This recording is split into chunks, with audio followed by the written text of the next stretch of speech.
নমস্কাৰ, এটা নতুন ভিডিঅ'লৈ আপোনালোকক পুনৰবাৰ স্বাগতম জনাইছোঁ। আশা কৰোঁ আপোনালোক সকলো ভালে কুশলে আছে আৰু আপোনালোকৰ আশীৰ্বাদত বৰ্তমান সময়লৈকে ময়ো ভালে কুশলে আছোঁ। যদিও চৰ্দি লাগিছে বুজিছেনে, কালি এফালে গৈছিলোঁ, ঠাণ্ডা দিন, এফালে গাড়ীত এচি লগাই থাকিব লাগে, গতিকে মানে চৰ্দি বহুতেই হৈ গ'ল আৰু যি কি নহওক এই কেইদিনমানৰ পৰা মোক সকলোতকৈ বেছি ফোন কৰা লোকসকলে হৈছে যিসকল ল'ৰা ছোৱালী মানে মেট্ৰিক হায়াৰ ছেকেণ্ডেৰী দিব। কাইলৈৰ পৰা মেট্ৰিক, তাৰ দুদিন পিছতহে আকৌ হায়াৰ ছেকেণ্ডেৰী। তেওঁলোকৰ মাক দেউতাকে বহুত বেছি চিন্তাত আছে আৰু তেওঁলোকে মোক ফোন কৰি আছে। বহুজনে এনেকৈও ফোন কৰে যে আপোনাৰ ওচৰলৈ গ'লে পেন এটা লৈ গ'লে আপুনি ঝাৰু মাৰি কি কৰি জাৰি দিব পাৰিব নেকি ফু মাৰি, যাতে ল'ৰা ছোৱালী ভাল হয়। মোৰ লগততো এনেকুৱা একো উপায় নাই যে আপুনি পেন এটা লৈ আহিলে পেনটোৱে জাৰি দিলে আপোনাৰ ল'ৰা ছোৱালীয়ে যদি পঢ়া শুনা কৰা নাই একদম ধুনীয়াকৈ একদম ষ্টেণ্ড কৰি দিব। এই কথাটো মই বিশ্বাস নকৰোঁ আৰু যোনে এইবিলাক কৰি আছে এইবিলাকে একদম ভুৱা হয়। মই একদম বিশ্বাস নকৰোঁ এইবিলাক। মই কেৱল ভগৱানৰ কৃপা কেনেকৈ লাভ কৰিব সেইখিনি কথা আপোনালোকক কওঁ। কাৰণ আমাৰ পৰীক্ষা যিয়ে নাহওক কিয় ভগৱানক আমাৰ কৃপা লাগিব। ভগৱানৰ কৃপা নহ'লে আমি আগবাঢ়িব নোৱাৰোঁ। আপুনি যিমানেই নাই পঢ়া ল'ৰা ছোৱালীয়ে, কিন্তু কোনোবা সময়ত তেনেকুৱা হয় গ্ৰহগতিৰ যেতিয়া সমস্যা থাকে, গ্ৰহগতিৰ সমস্যাই জনা প্ৰশ্নৰ উত্তৰটো দিবলৈ আমাক কোনোবা সময়ত ৰখাই দিয়ে। আৰু যদি আপুনি নাই পঢ়া আপোনাৰ ল'ৰা ছোৱালী, তেনেহ'লে আপুনি পেন জাৰি নিয়ক, আপুনি কিবা জাৰি নিয়ক, আপোনাৰ ল'ৰা ছোৱালীয়ে লিখিব নোৱাৰে। কাৰণ তেওঁ পঢ়াই নাই সেইটো বস্তু। ধৰি লওক কিবা এটা প্ৰশ্ন আহিছে, সেইটো যদি পঢ়াই নাই, পঢ়া শুনাৰ সময়ত যদি ল'ৰা ছোৱালীয়ে আপোনাৰ বেলেগ কিবা কৰি আছে, পৰীক্ষা হলত আপুনি পেনটো জাৰি দিয়া, পেনটোৱে বাৰু সেই ছায়েন্সৰ উত্তৰটো দিব পাৰিবনে? নোৱাৰে নহয়। কথাটো এইটোৱেই যে আপোনাৰ ল'ৰা ছোৱালীৰ যাতে পৰীক্ষাত কোনো ধৰণৰ অসুখ অশান্তি নহয়, ৰোগ ব্যাধি যাতে নহওক, বা কোনো ধৰণৰ সৰু সুৰাৰ পৰা ডাঙৰ পৰা আদি কৰি দুৰ্ঘটনা বিপদ আপদ গ্ৰহগতিৰ সমস্যাৰ পৰা আদি কৰি কোনো ধৰণৰ যাতে অসুবিধা নহয়, বা ঘৰখনত যাতে এটা শান্তিৰ পৰিৱেশ বিৰাজমান হৈ থাকে, তাৰ বাবে ভগৱানক প্ৰাৰ্থনা কৰাটো দৰকাৰ। মই আপোনালোকক কেইটামান সৰু নিয়ম ক'ম মাক দেউতাকৰ কাৰণে আৰু ল'ৰা ছোৱালীৰ কাৰণে। সেইখিনি আপোনালোকে কৰিব পাৰে। অহাকালিলৈ যিহেতু মেট্ৰিক পৰীক্ষা, সময় কম, আৰু এই ভিডিঅ'টোত মই এইকাৰণে বনাইছোঁ যে অহাকালিলৈ মই এভাগ যজ্ঞ আয়োজন কৰিছোঁ, যিভাগ যজ্ঞ কেৱল মেট্ৰিক আৰু হায়াৰ ছেকেণ্ডেৰী যিসকল ল'ৰা ছোৱালীয়ে দিব, যিসকলে পিতৃ মাতৃয়ে মোক বাৰম্বাৰ দিনটোত 10 বাৰ 12 বাৰকৈ ফোন কৰি আছে যে চাকি এগছ জ্বলাই দিয়ক, আপোনাৰ ল'ৰা ছোৱালীয়ে মেট্ৰিক দিব, মোৰ আপুনি কিবা এটা কৰি দিয়ক। তেওঁলোকৰ কাৰণে এই ভিডিঅ'টো প্ৰস্তুত কৰিছোঁ। অন্য লোকসকলৰ কাৰণে কাইলৈ কোনো কাৰণে এই যজ্ঞত কোনো ধৰণৰ মই আহুতি নিদিওঁ। কেৱল মেট্ৰিক আৰু হায়াৰ ছেকেণ্ডেৰী যিসকলে দিব তেওঁলোকৰ কাৰণে কৰিম। আৰু এভাগ কৰিম যোৰহাটৰ এগৰাকী বাইদেউৰ বহুত বেছি অসুস্থতা হৈ আছে। তেওঁ মোক প্ৰথমবাৰ যেতিয়া যজ্ঞ কৰিছিলোঁ, তেওঁ তেতিয়াৰ পৰা মোক কৈ আছে যে আপুনি কেতিয়া কৰিব। কিন্তু কথাটো এইটোৱেই যে মই তেনেধৰণৰ নহয় যে মই মন গ'লেই যজ্ঞ কৰিম, আপোনাক ক'ম আপুনি মোক কিবা অৰিহণা দিব, মই লৈ পেলাই যজ্ঞৰ নামত কিবা কৰিম, এইবিলাক মোৰ ছিষ্টেম নাই। যোৱাবাৰ যজ্ঞটো কৰাৰ পৰা এমাহ পাৰ হৈ গ'ল। এতিয়া যিহেতু মেট্ৰিক হায়াৰ ছেকেণ্ডেৰী পৰীক্ষা আহিছে, তেওঁলোকৰ যাতে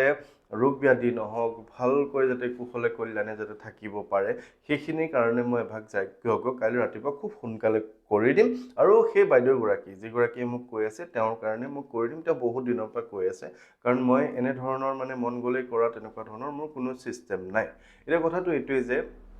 যজ্ঞ বুলি কোৱাৰ লগে লগে আপোনালোকে জানে যে মই হনুমান চালিচাৰ যি হৱন, যি যজ্ঞ, সেই যজ্ঞ আহুতি দিয়া যি প্ৰথাটো মই কিছু আয়ত্ব কৰিছোঁ। আপোনালোকে জানে যে এমাহ আগতে মই সম্পূৰ্ণ আপোনালোকে কেনেকৈ নিজে নিজৰ বাবে কৰিব যজ্ঞভাগ, তাৰ এটা পৰামৰ্শ হিচাপে এটা ভিডিঅ' প্ৰস্তুত কৰিছিলোঁ, যাতে আপোনালোকে মোক নোকোৱাকৈ, মই নহ'লেও আপোনালোকে ধুনীয়াকৈ নিজে ঘৰত কৰিব পাৰে। আৰু যি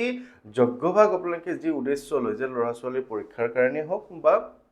ৰোগ ব্যাধি দূৰ কৰিবৰ কাৰণে হওক, বা যিকোনো সমস্যা দূৰ কৰিবৰ কাৰণে আপোনালোকে কেনেকৈ নিজে নিজৰ বাবে নিজৰ ঘৰতে যজ্ঞভাগ কৰিব, সেই সামগ্ৰীখিনিও মই ইতিমধ্যে আপোনালোকক ভিডিঅ' কৰি দেখাইছিলোঁ। এমাহ আগত হনুমান চালিচা যজ্ঞ বুলি ইউটিউবত বা ফেচবুকত মাৰি দিলে, আপুনি চাৰ্চ কৰিলে আপুনি পাবই। আৰু সেইটো আপোনালোকে কাইলৈও কৰিব পাৰে। আৰু যিসকলে ভাবে যে মই আপোনালোকৰ কাৰণে কৰিব লাগে, আপোনালোকে কিন্তু 20 জন মানৰ কাৰণে মই নামখিনি ল'ম। আৰু গোটেই কথাটো মই আপোনালোকক জনাই আছোঁ কিছু পিছতে। যে অহাকালিলৈ আপোনালোকে কি কৰিব, যিসকল ল'ৰা ছোৱালী পৰীক্ষা দিবলৈ যাব, 1 ছেকেণ্ডৰ কাৰণে হ'লেও তেখেতে ঘৰৰ যিখন থাপনা, সেই ঘৰৰ থাপনাখনত কিন্তু সেৱা কৰি যোৱাটো প্ৰয়োজন। তাত আপোনাৰ ভগৱানজন যোনেই নাথাকক কিয়, তেওঁ জয় শ্ৰীৰাম 3 বাৰ আৰু জয় হনুমান 3 বাৰ কৰি সেৱা কৰি নিজৰ পিতৃ মাতৃক সেৱা কৰি যাব লাগে আৰু যাতে তেখেতসকলৰ পৰীক্ষা এইটো পৰীক্ষা মেট্ৰিকে হওক হায়াৰ ছেকেণ্ডেৰী আমাৰ জীৱনৰ এটা টাৰ্ণিং পইণ্ট মানে এনেকুৱা যে আমি ভৱিষ্যতে কি হ'ম কি কৰিম কি নকৰিম এই গোটেই মেট্ৰিক আৰু হায়াৰ ছেকেণ্ডেৰীতে নিৰ্ভৰ কৰিব গতিকে নিজৰ পিতৃ মাতৃয়ে আপোনালোকক জন্ম দিছে পিতৃ মাতৃক সেৱা কৰি পৰীক্ষা দিবলৈ গ'লে আপুনি অন্য একো নকৰিলেও হৈ যায় গতিকে ল'ৰা ছোৱালীসমূহে নিজৰ পিতৃ মাতৃক ধুনীয়াকৈ সেৱা কৰিব থাপনাখনত যি মাক দেউতাই আপোনালোকৰ চাকি গছি জ্বলাই থৈ দিব নিজে জ্বলাবও নালাগে সময় নষ্ট হ'ব আপোনালোকে ল'ৰা ছোৱালীসকলে তোমালোকে কি কৰিবা যে জয় শ্ৰীৰাম জয় শ্ৰীৰাম জয় শ্ৰীৰাম ক'বা জয় হনুমান জয় হনুমান জয় হনুমান তিনিবাৰ কৈ যাতে বজৰংবলী সেই পৰীক্ষা সময়খিনিতে তোমালোকক সহায় কৰি থাকে তাৰ বাবে তোমালোকে কৰিবা আৰু ল'ৰা ছোৱালী যেতিয়া পৰীক্ষা দিবলৈ বুলি ওলাই যাব তাৰ পিছত যিসকল পিতৃ মাতৃ তেওঁলোকে ঘৰতে চাকি গছ জ্বলাইতো থাকিবই তাতে আপোনালোকে হনুমান চালিচাখন পাঠ কৰিব বল বুদ্ধি বিদ্যা দেহো মোহি হৰহো কলেশ বিকাৰ আপোনাৰ ল'ৰা ছোৱালীক সেইখিনি সময়ত বল বুদ্ধি বিদ্যা হনুমানজীৰ কৃপাত তেওঁলোকে পাই থাকিব আৰু পৰীক্ষা ভাল হ'ব আৰু মই যিটো যজ্ঞ কৰিম সেই যজ্ঞটো এনেকুৱা হ'ব যে মই 20জন মান ল'ৰা ছোৱালীৰ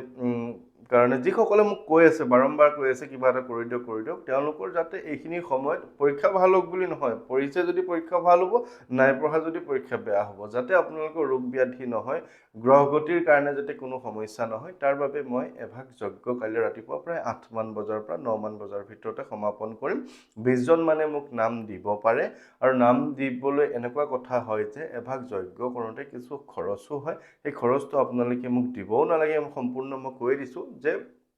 4,000 5,000 টকা খৰচ হয় কিন্তু কোনো মানুহে মোক তেনেধৰণৰ পইচা দিব নালাগে নলওঁ মই কিন্তু যদি আপোনালোকে ভাবে যে আপোনালোকৰ ল'ৰাটোৰ নাম দিব লাগে আপোনালোকে ঘৰৰ কাষৰে যি গোসাঁই ঘৰ আছে তাতে গৈ এটা সামান্য 11 টকা এটা দি হ'লেও সেৱা কৰিব যাতে আপোনালোকৰ ল'ৰা ছোৱালীৰ নামো মই লওঁ আৰু সেই যজ্ঞ ভাগত আহুতি ভাগো আপোনালোকৰ ল'ৰা ছোৱালীৰ নামত হয় আৰু আপোনালোকে সামান্য সেই অৰিহণাটো গাঁৱৰ নামঘৰ ভাগতে দিব পাৰে আৰু যদি আপোনালোকে ভাবে যে কোনো লোকে যে যজ্ঞ ভাগত সহযোগ কৰিব বিচাৰে তেতিয়া তেওঁলোকে নিজৰ ইচ্ছা অনুসৰি 11 টকাই হওক 21 টকাই হওক বা আপোনালোকে যদি ভাবে যে যজ্ঞ ভাগত কিবা এটা খৰচ হ'ব আমি দিব বিচাৰোঁ তেনেহ'লে দিব পাৰে কিন্তু বাধ্যতামূলক নহয় সেইখিনি মোৰ ফালৰ পৰা মই কৰিমেই আপোনালোকে দিয়ক বা নিদিয়ক কোনো ধৰণৰ কথা নাই এইটো মই দিলে বেয়াহে পাওঁ আচলতে মনত দুখ লাগে কাৰণ বহুতে বিভিন্ন ধৰণৰ কথা ক'ব বিচাৰে মই কেৱল আপোনালোকৰ সহায় সহযোগিতাৰ কাৰণে আছোঁ আপোনালোকে মোক যথেষ্ট ভাল পায় মৰম কৰে বিশ্বাস কৰে গতিকে এই বিশ্বাসৰ কাৰণে মই এইখিনি কৰি আছোঁ অন্য কোনো ধৰণৰ মোৰ এনেকুৱা নাই যে মই যজ্ঞ ভাগ কৰি দিওঁ আপোনাৰ ল'ৰা ছোৱালী পঢ়া শুনাৰ কাৰণে মোক 50,000 টকা দিয়ক মোৰ এই যিটো ভণ্ডবিলাকে আজিকালি কৰি থাকে এনেকুৱা কোনো ধৰণৰ মোৰ চিষ্টেমে নাই গতিকে আপোনালোকে যদি ইচ্ছা কৰে যে যজ্ঞ ভাগত 11 টকা এটা দিব বিচাৰে মই এটা নম্বৰ তাত দি দিম ইচ্ছা কৰিলে দিব ইচ্ছা নকৰিলে আপোনালোকে গাঁৱৰ ঘৰৰ নামঘৰতে দি দিব বা মূল আপোনালোকৰ ঘৰখনত যি গোসাঁই থাপনা আছে তাতে আপোনালোকে দি দিব ভগৱানজন সকলোতে একে ঠাইতে একে সময়তে প্ৰতিটো মুহূৰ্ততে থাকে মই কৰিলে যি আপুনি কৰিলেও সেই একেই আপুনি কেদাৰনাথত গৈ মহাদেৱৰ সেৱা কৰিলে যি আপোনাৰ ঘৰখনত শিৱলিংগ এভাগ যদি ৰাখে আপোনাৰ ঘৰখনত যদি মহাদেৱৰ ফটো এখনত যদি বিপদত পৰি হৰ হৰ মহাদেৱ কয় একেধৰণে আপুনি ফলাফল পাব তথাপিও যদি কোনো লোকে ইচ্ছা কৰে বহুতে কিছুমান লোকৰ সামৰ্থ্য থাকে তেওঁলোকে সহযোগ কৰিব পাৰে আৰু যদি আপোনাৰ সামৰ্থ্য নাই আপুনি কেৱল নামটো দিয়ক মই কৈ দিছোঁ যে নামটো আপুনি ক'ত দিব লাগিব